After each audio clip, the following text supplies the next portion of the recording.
in Chicago, Illinois. Meeting is being recorded. Thank you. I'll start over.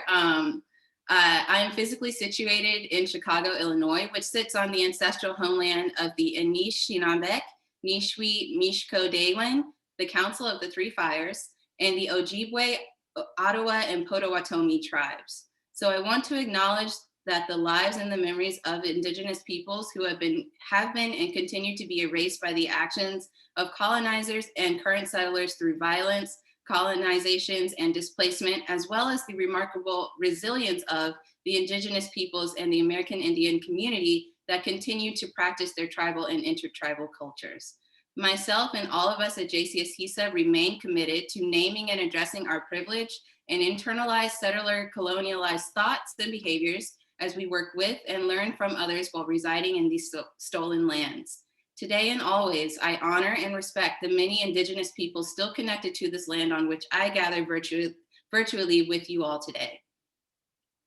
Thank you. So I'm very excited to get started. We have some stellar panelists joining us today. Before I hand it over to Nick to introduce them, I would like to briefly cover presentation logistics. First, please remain muted throughout this panel. Our co-host Q, his video may be off, but Courtney Hutchings will be monitoring the chat box and keeping all microphones muted so we can hear our panelists. After Nick introduces the panelists shortly, we will have 30 minutes of moderated Q&A from questions that we prepared in advance, many of which were submitted by those in attendance. Then we would like to open it up for live questions from all of you in attendance. If you would like to submit a live question, please direct message Karina Castro, and she will read the questions aloud for the panel to answer. I repeat, please remain muted and submit your questions for the panelists to Karina via DM, and at the appointed time, she will read them aloud. This meeting is being recorded, so by attending, we assume you consent to being recorded and having any chat box correspondence also saved. Closed captions are available by clicking the CC live transcript box at the bottom of your screen and then selecting show subtitles. So I actually highly encourage folks to do that so you can keep up with all the amazing gems that are sure to be dropped today.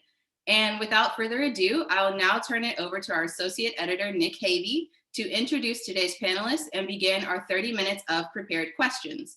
I will interject again when it's time for live audience questions to be read aloud by Karina. And with that, take it away, Nick. Perfect. Hello, good morning, good afternoon, and good day from wherever you are, everyone. I'll keep this quick so that we can get to the actual meat of the meeting. And I'm just going to go in the order that I see you on my screen. So Dr. Kimberly Griffin, thank you for joining us today. Dr. Kimberly Griffin is Professor of Education and Associate Dean of Graduate Studies and Faculty Affairs at the University of Maryland, and she is also the editor of the Journal of Diversity in Higher Education.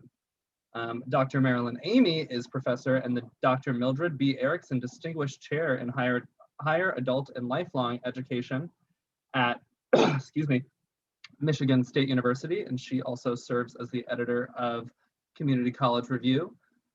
Dr. Vasti Torres is professor and chair of educational leadership and policy studies department at Indiana University Bloomington, and she is the current editor of the Journal of College Student Development. And Dr. Mitchell J. Chang is professor of education and Asian American studies at the University of California, Los Angeles, and he is currently the editor of the Journal of Higher Education. So without much ado, I'm just going to launch into our first question, which is, what changes, if any, has your journal made to accommodate authors and reviewers during the pandemic? And you should all be able to unmute yourselves, so feel free to dive in and answer in any order. I'll do a quick. I think we've probably all been very willing to give more time. And so I think that's pretty unanimous. I will say that I was surprised how productive scholars were over the break. So there were a lot of submissions. So that has caught me a little bit off guard, how productive they've been. Yeah, I'll add to what Vasti said. I think we've had to navigate a really fine balance. And and just a lot of it is based in communication for us. So just making sure that we're really responsive to authors, that we directly address that it is going to take us more time to review manuscripts right now. Unfortunately, everybody is backed up. Our reviewers are backed up. The editorial team is backed up. And we're a growing journal. We're relatively new. So every year we've seen an increase in submissions, but the increase in submissions that we saw this year was particularly steep. So I think communicating with authors that we know they may need more time in terms of revisions.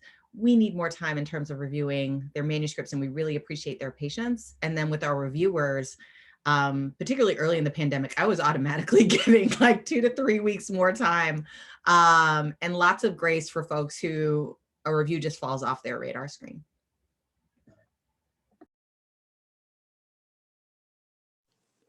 Yeah, I'll add too here this interesting phenomenon that we're also seeing that Vasti alluded to, and certainly Kim is experiencing it, and I'm sure Marilyn as well. By the way, what a pleasure it is to be in the company of these fine scholars who also serve as editors. So a real pleasure to be with you all.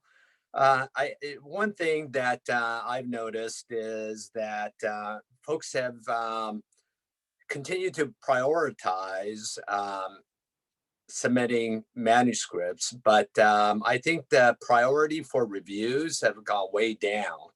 And I think that's what we're mostly struggling with, not with submissions. As Vasti noted, it actually has kept pace, have not gone up a tick, but with the willingness to take on reviews. And I think that's been a real challenge, and I'm not sure how we're going to be dealing with it moving forward.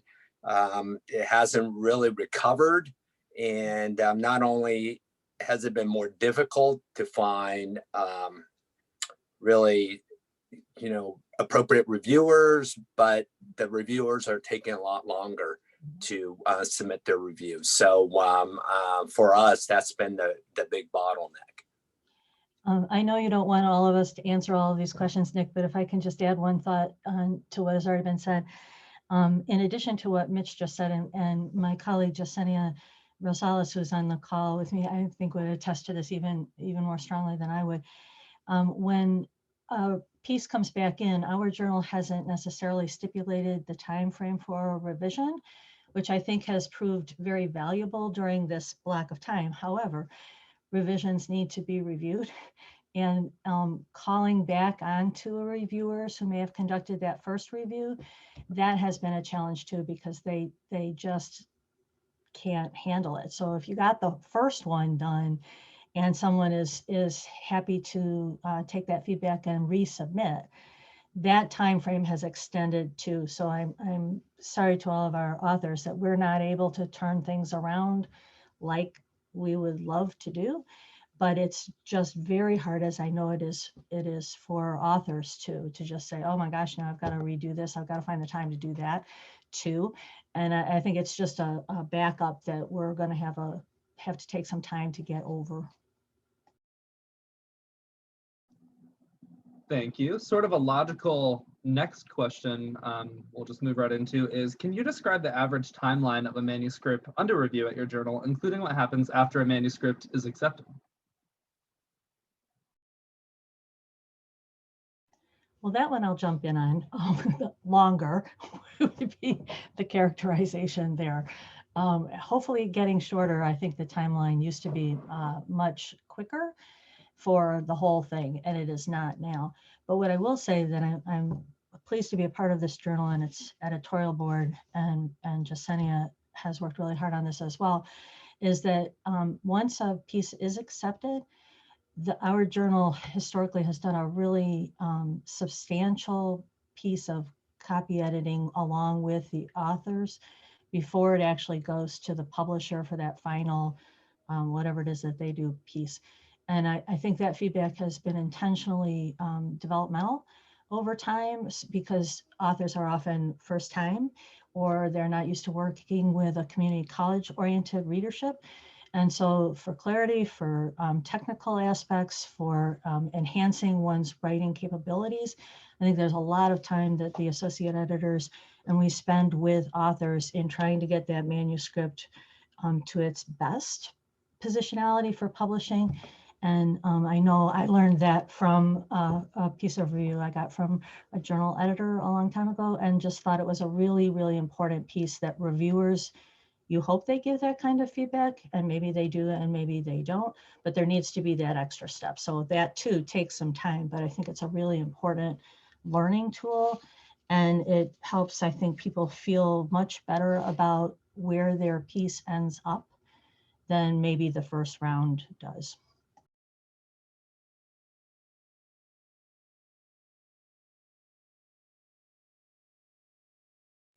I can give a quick answer in terms of timeline. So first review, desk review usually takes between 4 to 6 weeks. And if the article is desk rejected, I try to do at least a sort of shorter review, identifying some of the key issues with the manuscript and areas that you might want to revise as you consider another journal for submission.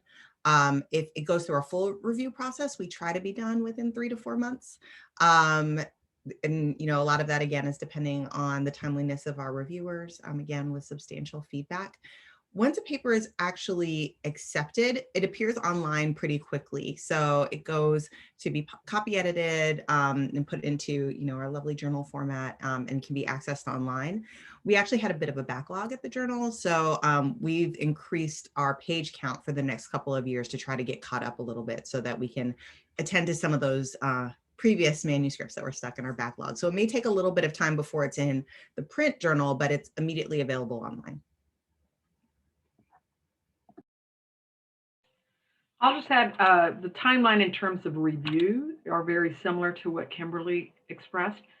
We are trying to make it a goal that it is in print within 9 months. So far, we're on the skirts of it, but we are really trying to do that. Yeah, we're in a similar situation, and we try our best to get those that we don't send out for peer review to provide a decision probably within 3 weeks. And I think we've been even faster in some weeks, depending on time availability. But I'll also add here that because of the length of time required in peer review to send them out for blind review, we are desk rejecting, I would say about 75% of our submissions. And I think that benefits authors as much as, protects our reviewers. And I think it benefits authors in the sense that we're not going to hold your paper if we don't think there's a good chance that it will make it through the review process. So our volume has gone up significantly since I've been the editor, and I'm moving into my 4th year now, I think, and it feels a lot longer. But in any case, I think it's important to note that if you don't hear from us, that's probably a good thing, because if we aren't going to move it forward with the peer review process, you'll probably know within a month.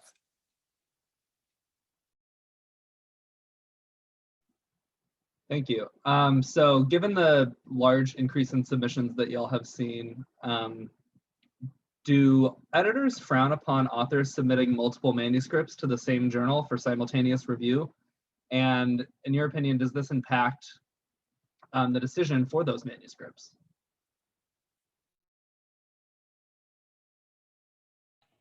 I'll jump in and say that this is a very nuanced problem, and it varies greatly, but I will also use a metaphor that I heard before from a previous editor that might be helpful, but I don't think we necessarily frowned on it. We might try and space them out if we do accept more than one. But I will say that, in the words of a previous editor, sometimes people slice their salami very thinly. And in slicing the salami thinly, it may not actually be a different manuscript as much as you think it is. And that is probably not well received.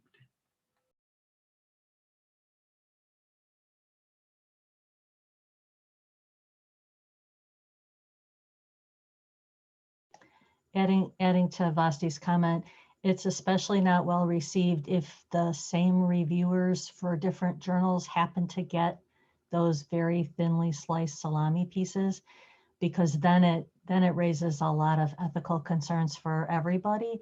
Even though it's a blind review, the editors always, obviously know, but though having been in a couple of those as a reviewer, that's a really, really awful conversation.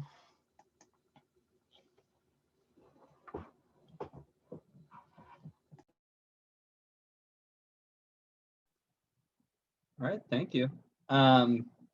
So given sort of your comments on the last question, what advice do you have for graduate students navigating desk rejects and reject and resubmit decisions where they maybe, are just looking for a different venue? Sort of like Mitch was saying, we're not going to hold on to your paper.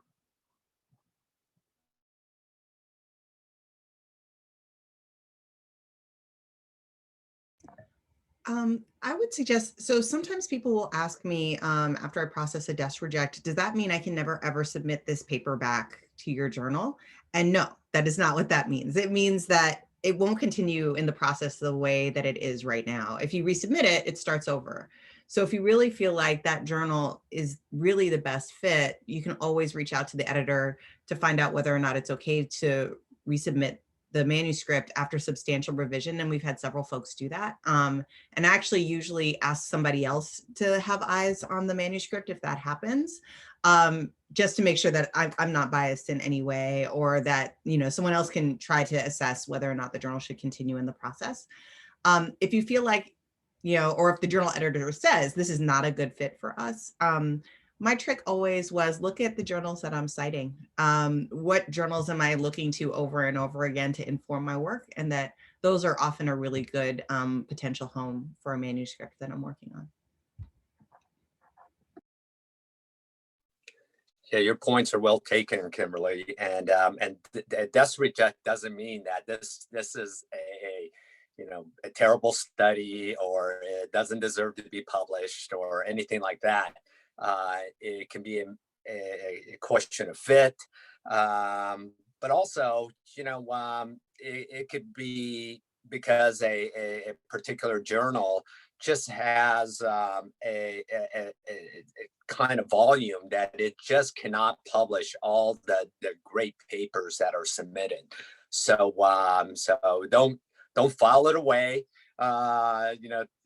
Keep at it, and if you get some feedback, improve upon it, and just let it incubate a little bit more, perhaps, but don't be too discouraged. I would add also to what Kim and Mitch have said, that if the editorial board that is rejecting the piece doesn't, because it doesn't fit, if that's part of the problem, hopefully they're also saying where it might go. Because again, speaking as a community college journal editor, since we really shy away from, don't really like the pieces that come talking about community college issues from a deficit model, which is often the case when the work is authored by someone who is coming from a four-year university R1 perspective. There could be many other outlets that would be far more appropriate for the purpose of our journal than we are for that.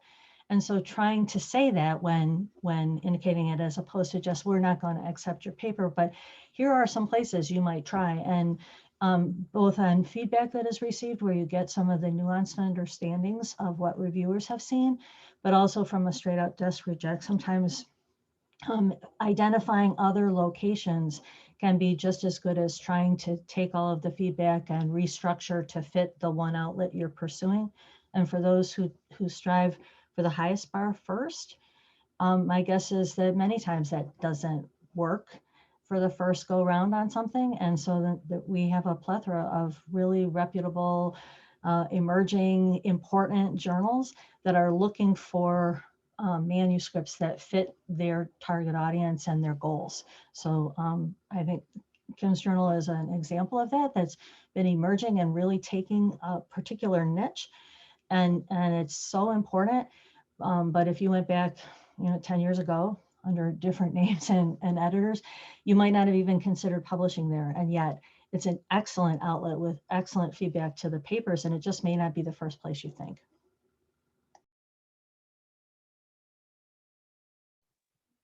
Thank you. So thinking about papers a little bit further down the line, what advice do you have for authors that are navigating reviewer and editor feedback that might be at odds with sort of the work that they're conceptualizing, or at odds with their, epistemological approach to the work?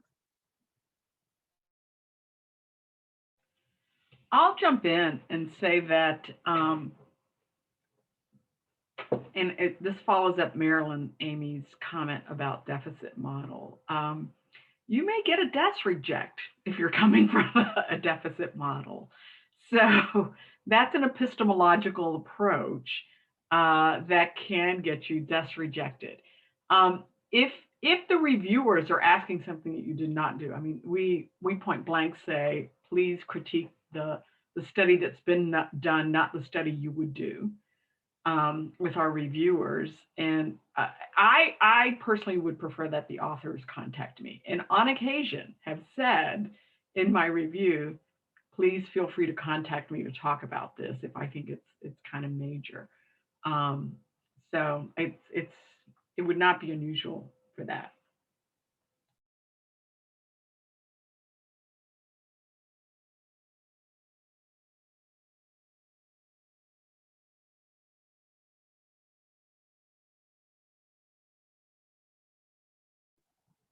What about when your reviewers are really at odds with each other? Theoretically, y'all have written an editor's decision letter that has sort of reconciled those things, but sometimes the actual reviewer notes might be just really contradictory. What do you suggest at that juncture? I think, one of our jobs as the editor is, it's not just integrating the feedback of the reviewers. We have our insights and our opinions on the work too. So often, I'll read each reviewer's feedback, I take notes, and then I read the manuscript.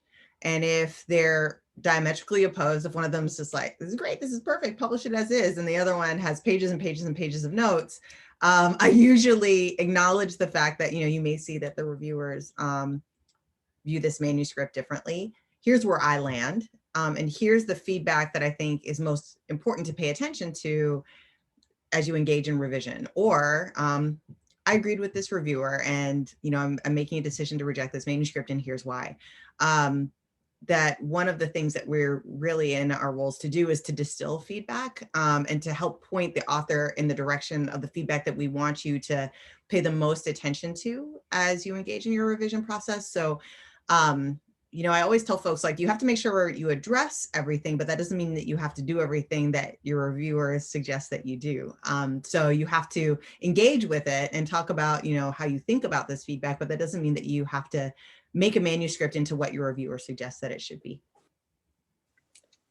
Yeah, the situation that you described, Nick,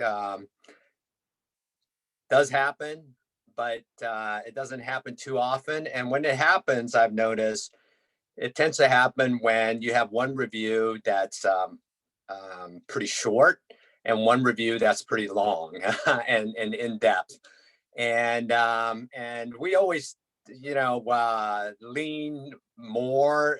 Our attention tends to go toward the ones that are more in detailed and in depth, rather than a paragraph long that's saying, oh, this is a terrible paper, and the reasons are very vague, or it's very good and the reasons are very vague, versus one with great detail. And so for me, it hasn't been too difficult to negotiate those.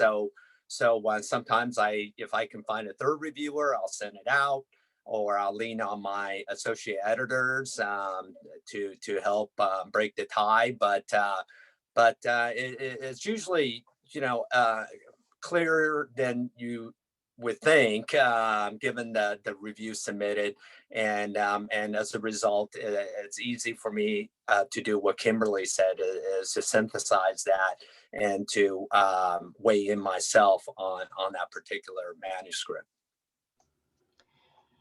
I would also offer that as a receiver of the feedback, as we all try to navigate the feedback that we receive sort of about anything on a daily basis, sometimes even when an editor has done a fabulous job, as I know my colleagues do, of trying to provide the best guidance, it still doesn't make very good sense as the author, especially if this is a manuscript you own in terms of its work. I'm thinking dissertation, first published occasions kind of thing, but generally speaking.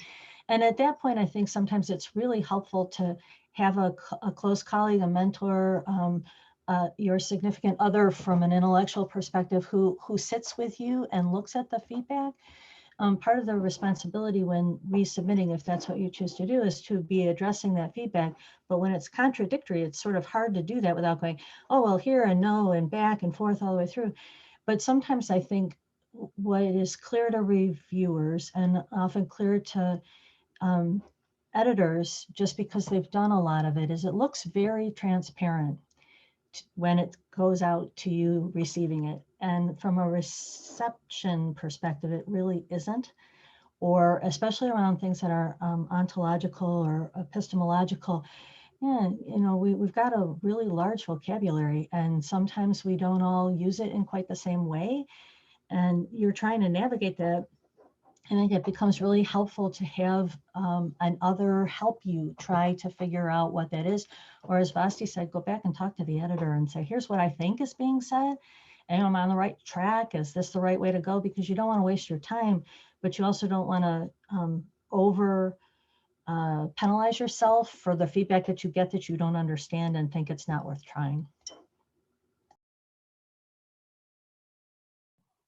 Thank you for an excellent answer and transition, Dr. Amy.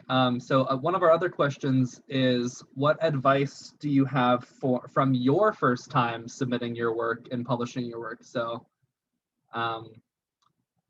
yeah, your first publication. There are two things that I learned from my first publication. The first is don't take it personally, which I did. My first response was, they don't understand my work. And maybe they didn't, but don't take it personally. And since then, I have adopted the mantra that I write to be edited, because the editorial process has made all of my work better. So I truly believe in it. So I write to be edited. The second thing I would say is that read it, put it down, don't look at it for a few days and then go back to it. Just get the feelings out, and then you can look at it a little bit more relaxed. The final thing is it's important that you not talk about it to people who might have been the reviewers, which has happened on occasion. Yeah, your point about letting it sit is a terrific one, Vasti, because I would say that was the mistake I made with my first one. And I think the mistake was submitting it when it was still in a draft form, and hoping to get, if nothing else, some feedback. I don't think that's good practice because especially these days when editors are desk rejecting so many papers, and you're not going to get the feedback you think you would hope, so you can improve the paper and submit it elsewhere. That used to be, something people did, but I would really discourage folks from doing it, because just the volume these days, and also it could hold up your paper for months, perhaps. So yeah, the mistake of submitting something that was in draft form, even though I didn't think it was, but certainly after getting the comments, it was clear that it was in draft form. Would you like to go, Marilyn? My advice is very similar to Vasti's. Yeah, just really, really, really being okay with the fact that you're going to get some feedback on your work, and that the people who give you pages and pages of notes actually did right by you, that they are invested in you, they're invested in your work, and really take what they have to say seriously. And I think, I felt the same way as Vasti did, that like, oh, they don't understand what I'm trying to say, but shifting that to, they don't understand, to, I'm not explaining it clearly enough. How can I take the extra step to handhold somebody through the argument that I'm trying to make so that they do get what I'm trying to say? And the second thing is something I tell my students all the time: if you get a revise and resubmit, you're still in the game. Like, do not take it as a failure. Do not take it as a like, oh, my paper wasn't accepted. You are still in the game. So, take your minute to be upset about the feedback, because, none of us like to get critiqued on our work, but set it aside, bring it back. I like the you're still in the game. And a good piece of advice that I received was that this is not a race, it's a marathon. And learning how to write for publication, I think, is part of that marathon. But I laughed during Vasti's comments because my first piece that was submitted was a very harsh reject. I will say it was a harsh reject, with a very thoughtful letter from the editor. And it turned out, in a blind review, my advisor was the reviewer.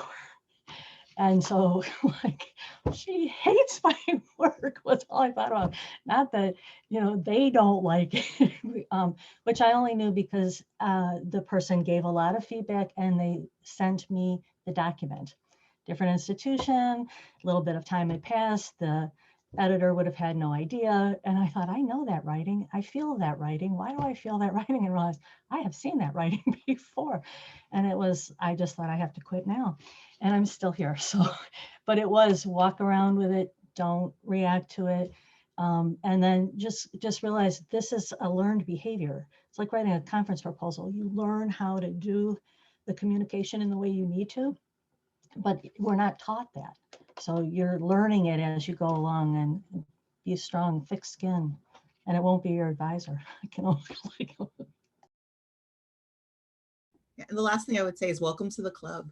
There's no scholar who hasn't gotten a rejection. There's no scholar who hasn't gotten a really hard revise and resubmit. Like, welcome. This is part of it.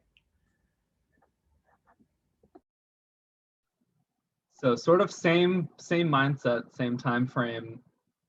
What, if any, advice would you want to give to your past self as a graduate student from where you are now?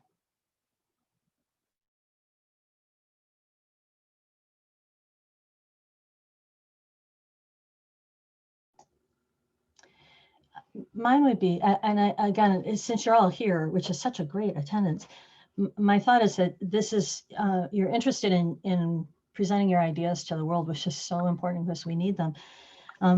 As somebody who did not write off my dissertation for a long time, go back to the earlier comment as to why, but I think we stoke that idea that you have to write off your dissertation to be a successful academic. And I would say, no, you don't, or at least in my experience, you didn't have to. And sometimes that information is so close to the vest by the time you have defended that you want to share all of it. Like in that one, I'm going to write one piece that is the synthesis of my entire 300-page dissertation. Well, it's probably not going to be accepted. And mentally carving it up into smaller pieces right away is sometimes a really big challenge, but it is a stepping stone that can be used for the purpose of getting publications out. But I think if I were going to have revisited myself as a grad student, I would have shed that aspect of my training to think that the way to succeed as an academic was to publish off my dissertation. and that should be my first, several years of work, which it could have been. Certainly was big enough, but it really, I needed to switch gears for several reasons, and that has proven to be okay. But I'm not, so I've remembered to say that to my advisees, but only because I experienced it like firsthand. But I know it's a very common practice, and I would just say I would have liked more different practices to have been reinforced in my graduate program.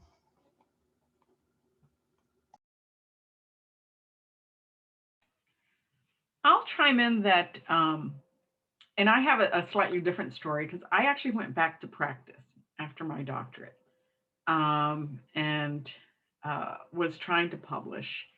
And I think the message I would give myself now, not the message I was giving myself then, was that what I had to say was worthwhile. And it was very much well, I'm in practice. I don't have to publish. They're not going to publish this because I'm in practice and I don't have to publish. So that was one piece of information that I wish I had given myself. The other thing, it's also why I went into faculty work, is because it was too hard to try to publish and be a practitioner at the same time.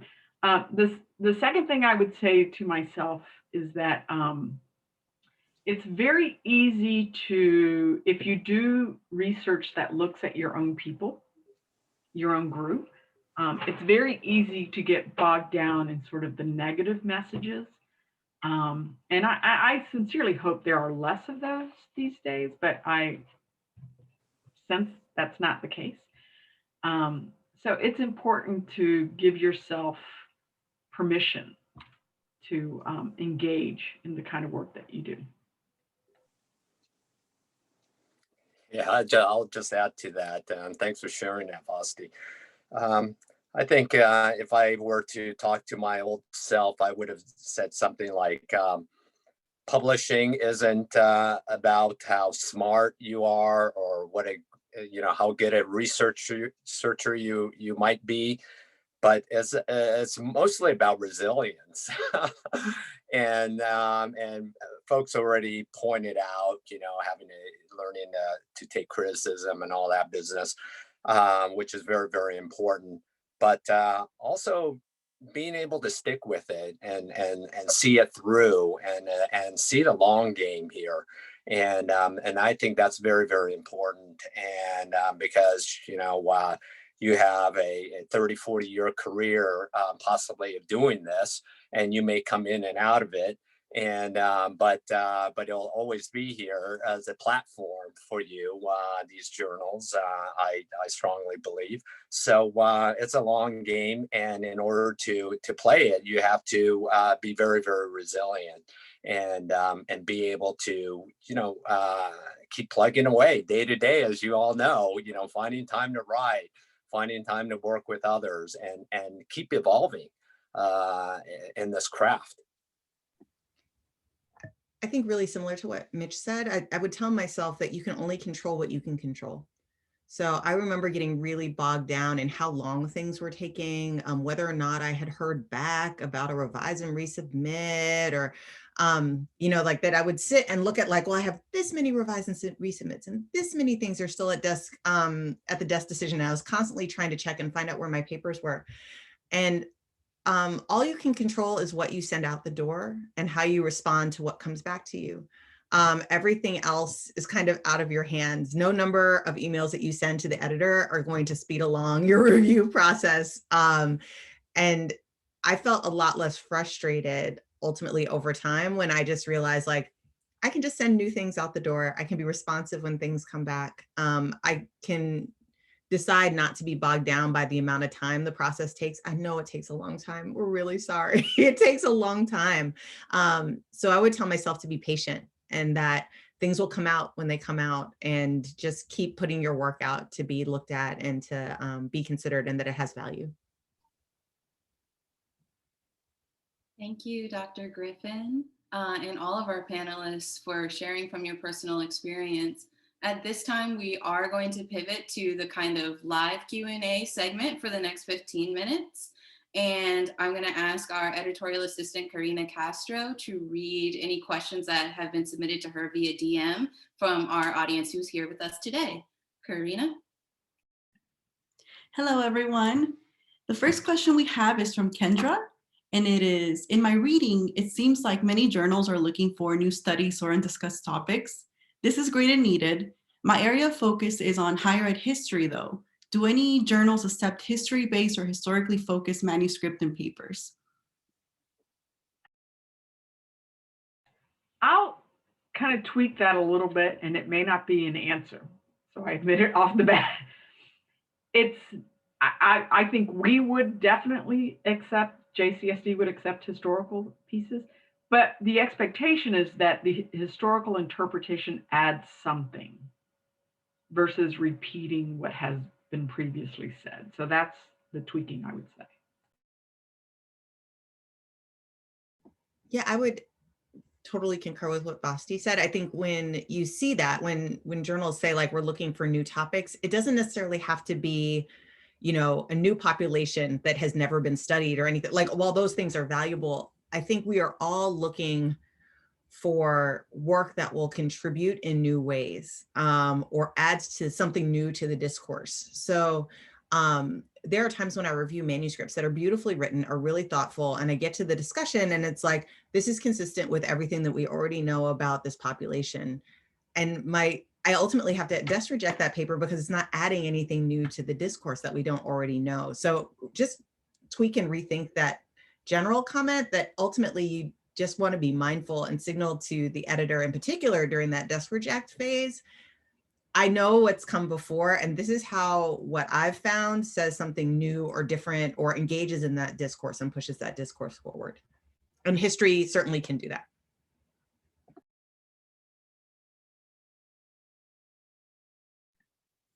Thank you so much. And also from Kendra, the question is, how can I help student affair practitioner colleagues feel more qualified because they do great and awesome research? And basically she's asking how she can help encourage them to publish and to submit more work to journals.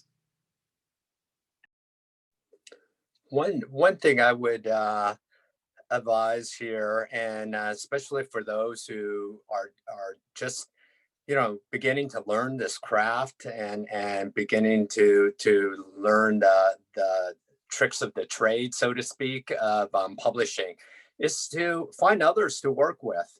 You know, you don't have to go at this alone. I think, you know, there's a sense that, you know, you have to have a single author pieces. Yes, there has to be some of that in there. And depending on, you know, where your appointment is, maybe more so than at other places, but collaborating is very commonplace, and I think it really elevates the work.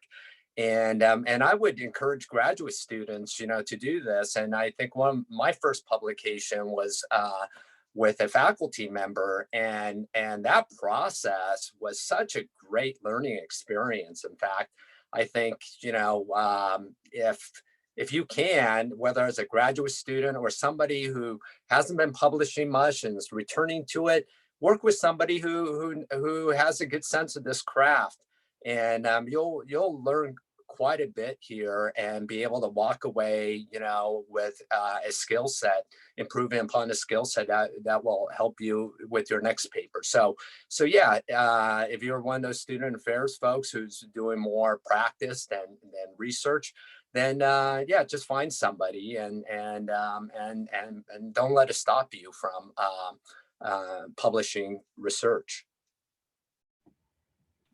If I can add a brief commercial for something new in our journal, we're introducing a new section that focuses on practice briefs. So encouraging practitioners to find types of manuscript submissions. There's not only the traditional research manuscript submission, that there are ways to think about publishing your work that can directly inform practice. You know, from remember, Basti, y'all have research briefs too, right? So like trying to think about how maybe you can publish work that ultimately may have a more direct impact on practice that allows you to use some of your skills and some of your knowledge that you might have on how to translate research into practice.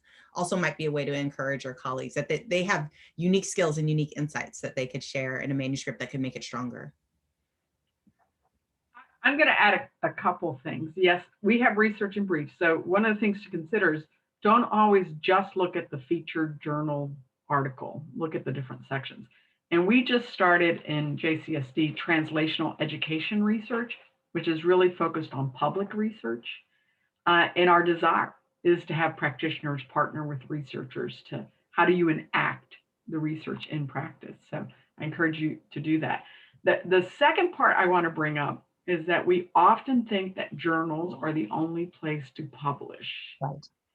And we did for our doctoral students a thing on publishing, and we expanded that greatly. There are lots of different places to publish. There are lots of different ways to approach the publication depending on the topic. And so I really encourage people to think not just about journals. Journals is just one way. I would add to that. And again, there are so many choices that are out there. And in student affairs, there really are a lot of choices out there. But putting in a plug for a different community college oriented journal, the Community College of the Journal of Research and Practice is dominantly about practice oriented pieces, because those who are making the policy decisions, as one of our collective colleagues, James Miner, said at a great session after he'd gone to work for the Department of Education, said, nobody reads these. They're on my bookshelves and they make a nice color portfolio, but nobody's reading them. They need to read other pieces that directly change policy and practice. So there's room for all of it. And your first look might not be the place you most want to go to, but we really need both. And even in a scholarly paper, implications for practice, like what are you going to do with that now, whether it's informing theory or policies or decisions, we really need that. And you look at all the stuff about the pandemic right now that is showing up everywhere in blogs and different kinds of venues all the way around, because we can't get there fast enough. There's not a playbook for that. And so the ideas that you have really matter right now. You just got to decide you're going to pick the outlet that'll work for you and get it out there.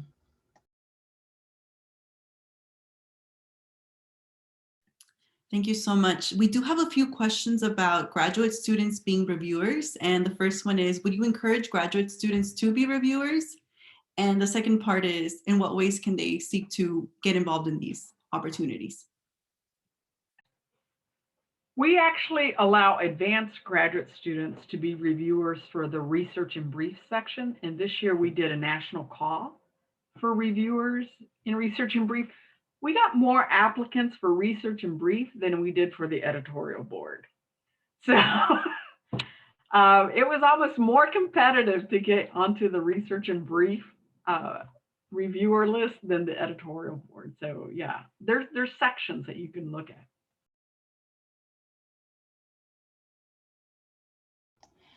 Also, if the journal that you're, I'm sorry, Kim, go ahead. Oh, no, you, Marilyn, I feel like I keep cutting you off. So we offer an option for our reviewers to collaborate with a graduate student on their review. And we find that that's a really, really great way for grad students to get insight and to do their review alongside a faculty member who is a member of our editorial board or just a invited reviewer. So really letting the faculty members that you work with know that this is something that you're interested in doing could certainly be one way to get more involved in editorial work.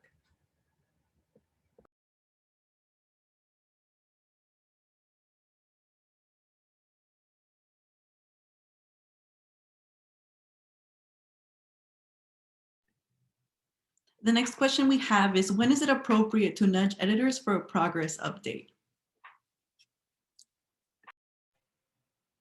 Honestly, never. It's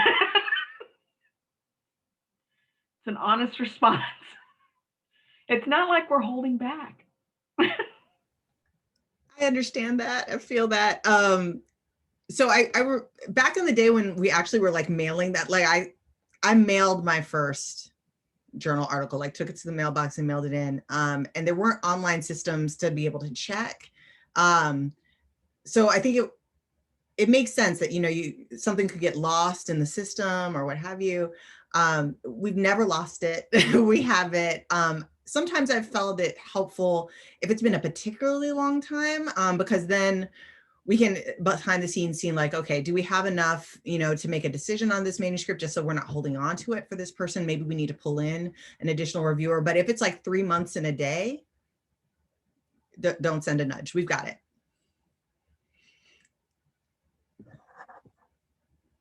The other thing I would add here is, at least for JHE, it's probably not going to be worth your time to contact me to ask me if your manuscript will be a good fit for the journal, because I get about 10, 20 emails regarding JHE a day. And I just don't know and don't have the time to look it over carefully enough, even if you just include the abstract, to make a good call. The best is to submit it. If you think that it fits, read our mission and read past articles and make that decision. And like I said, we try our best to get, if it doesn't fit, we try our best to get you a decision within 3 weeks. And if it does fit, obviously it's going to move forward. And if it's a strong study. So that's the other thing that, may not be worth your time to write is asking us whether or not it's going to, whether or not you should submit it for review. Yeah, we had a question submitted via the form that was, do you accept abstracts or brief synopses of manuscripts in advance to sort of read for fit?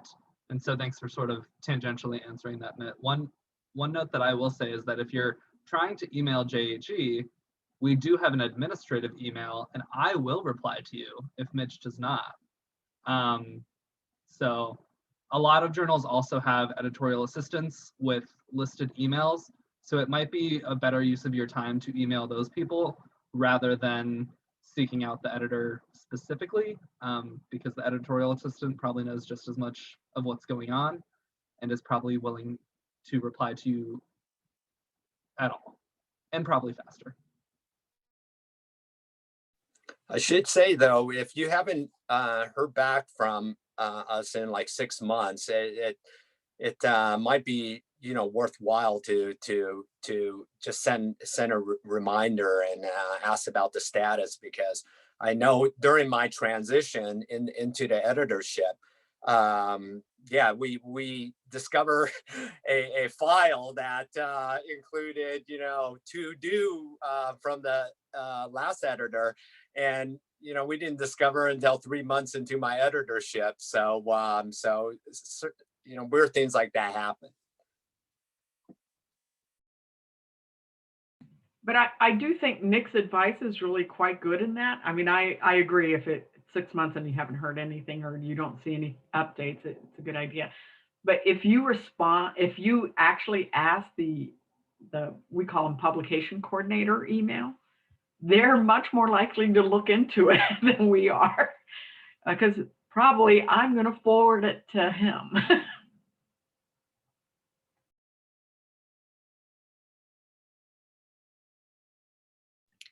Thank you. It looks like we have time for one more question, and it is for new faculty who did not have faculty research mentoring in their doctoral programs, or perhaps didn't have a cohort. What are ways to find potential research collaborators?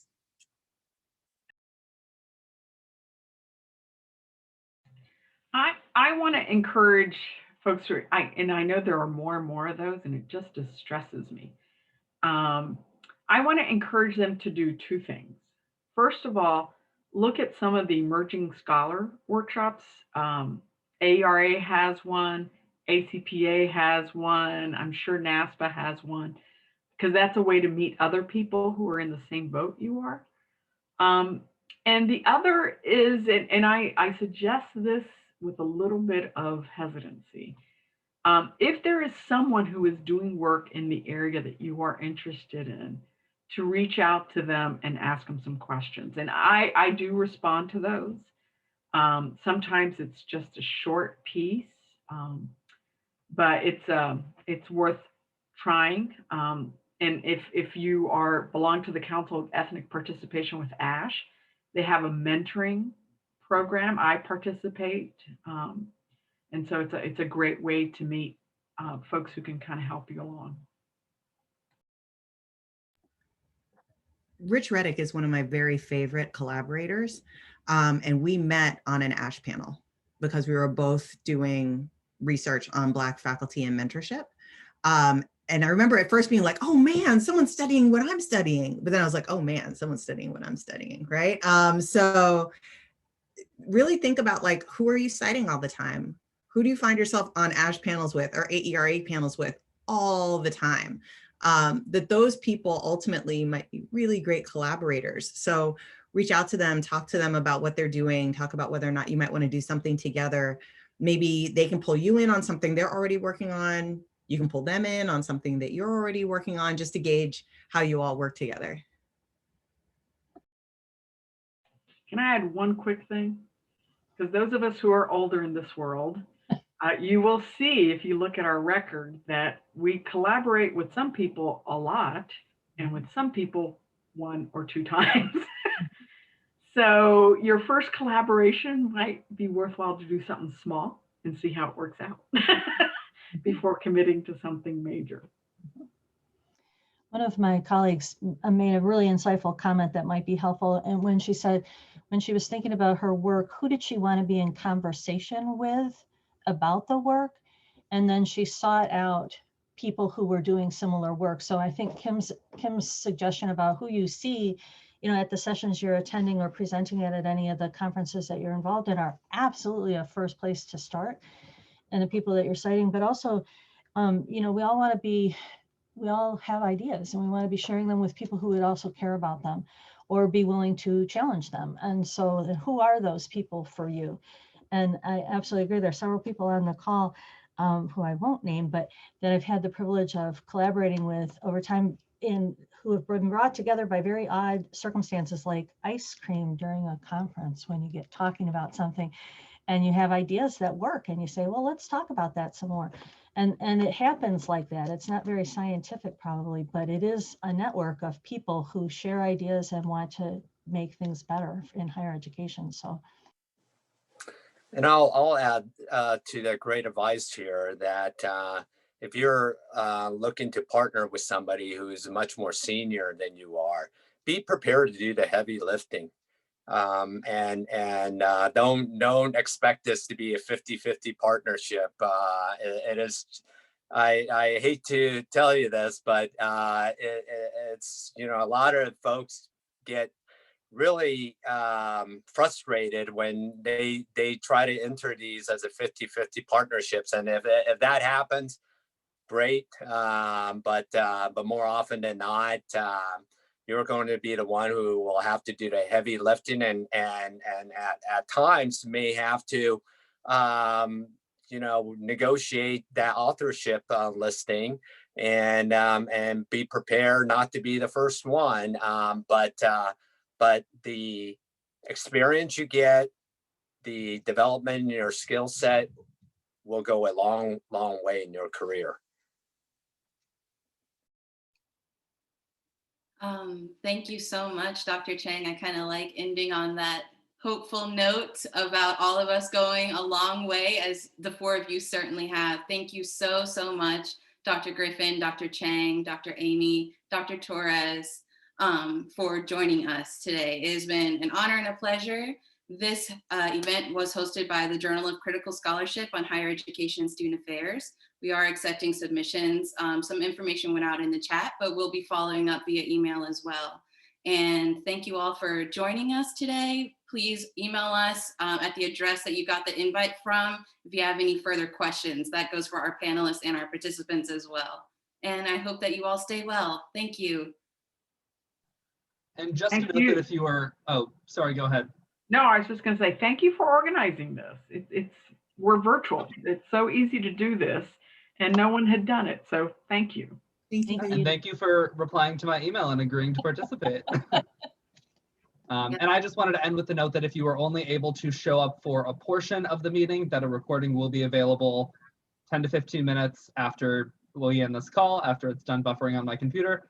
So feel free to reach out if that's helpful to you, but we'll also try to get it up on our website. Thanks, guys. Have a good day. Bye.